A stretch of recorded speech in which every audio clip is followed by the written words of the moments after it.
Satu orang di antara kita mungkin tahajudnya 10 rakaat setiap malam, duhanya 12 rakaat setiap pagi, baca Qur'annya one day one juz, satu hari satu juz, malamnya one night one juz, satu malam satu juz.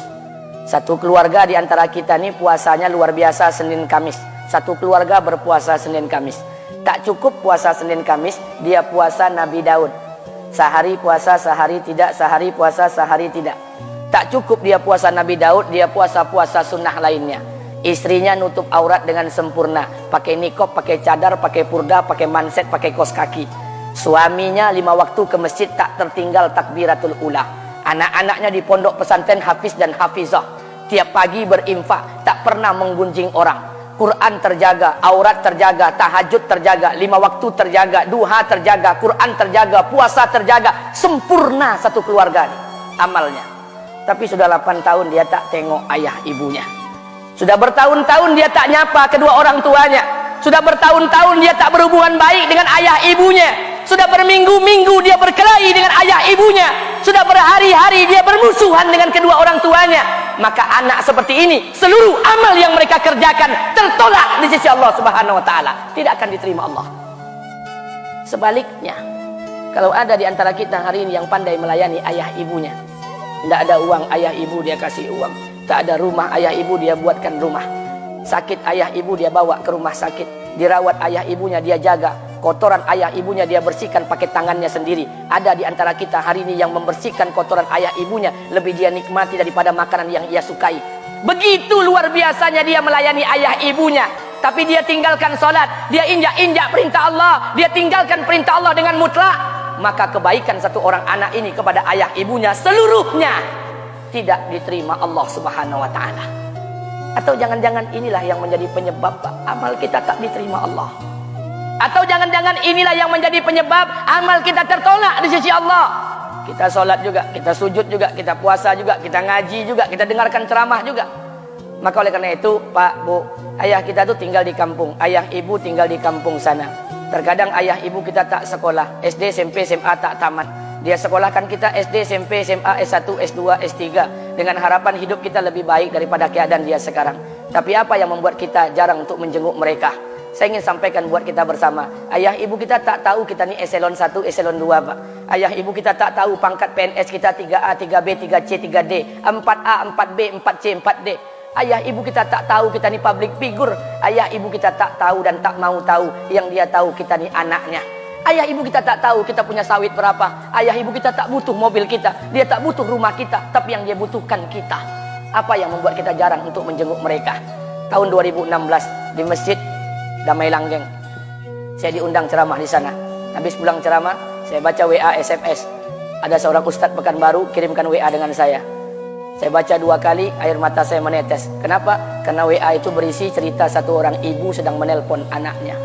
Ibunya nelpon anaknya. Assalamualaikum nak. Waalaikumsalam, kata anaknya. Kata ibunya, nak, sudah 1 bulan kau tak tengok ibu. Apa yang membuat engkau berhalangan, nak? Apakah kau sibuk dengan pekerjaanmu? Minggu yang kedua ibunya telpon lagi. Assalamualaikum nak. Kata anaknya, waalaikumsalam. Kata ibunya, nak, ibu dapat kabar apa engkau baru beli mobil baru. Apa betul nak? Kata anaknya, betul bu. Kata ibunya, alhamdulillah nak, ibu bangga. Kau pandai menyenangkan hati anak istrimu. Minggu yang ketiga ibunya telpon lagi. Assalamualaikum nak. Kata anaknya, waalaikumsalam. Kata ibunya, nak, ibu dapat kabar bahwa engkau baru beli rumah baru. Apa betul nak? Kata anaknya, betul bu. Kata ibunya, alhamdulillah nak, ibu senang kau bertanggung jawab dengan anak istrimu. Minggu yang keempat ibunya telpon lagi. Assalamualaikum nak. Waalaikumsalam. Kata ibunya, nak, tadi ibu pergi ke pasar, ibu jumpa temanmu di pasar. Kata temanmu di pasar, temanmu banyak bercerita tentang kamu. Kata temanmu tadi, kamu baru beli anak anjing seharga 40 juta dari negeri Belanda. Apa betul nak? Kata anaknya, betul. Kata ibunya, nak, dengarkan pesan ibu untuk terakhir kalinya. Apa pesan ibunya? Wahai anakku, engkau pelihara 1 ekor anjing.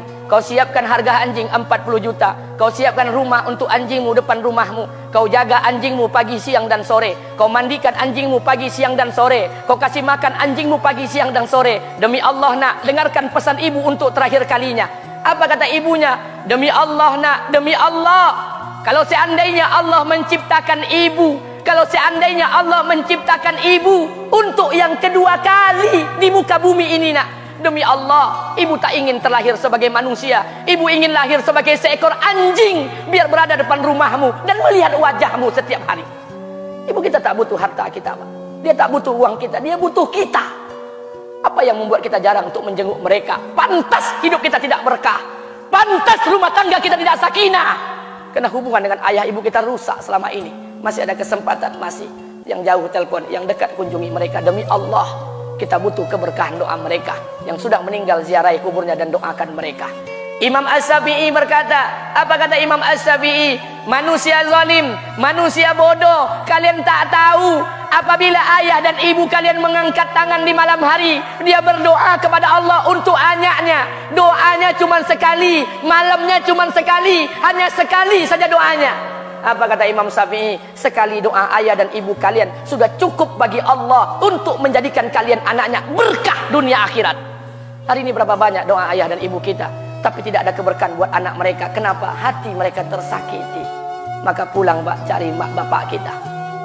Kita punya rumah hari ini, Bu, kita punya rumah, punya harta, punya uang, punya pekerjaan, punya kekayaan, punya sawit. Kita jadi orang hari ini, jadi pegawai, bukan kena sarjana kita, Pak. Kita jadi orang hari ini bukan kena otak kita. Kita jadi orang hari ini bukan kena kepintaran kita.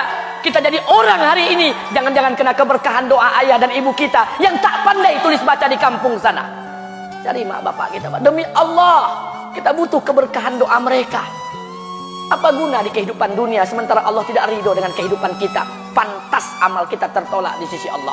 Maka pulang ke rumah, cari mak dan bapak kita yang masih hidup, duduk bersama mereka. Kalau seandainya kita tak bisa membahagiakan mereka, jangan pernah menyusahkan mereka. Kalau seandainya kita tak bisa membuat mereka tertawa, jangan pernah membuat mereka menangis. Demi Allah, kita hanya punya satu ayah kandung, kita hanya punya satu ibu kandung. Tidak akan ada ayah kandung yang kedua, tidak akan ada ibu kandung yang kedua. Harta kita cuma satu, ayah kita cuma satu, ibu kita cuma satu. Tidak akan ada ayah kandung yang kedua, tidak akan ada ibu kandung yang kedua. Pangkat jabatan bisa dicari, harta bisa diraih, kesempatan membahagiakan ayah dan ibu kita hanya sekali di kehidupan dunia ini, Pak. Pulanglah.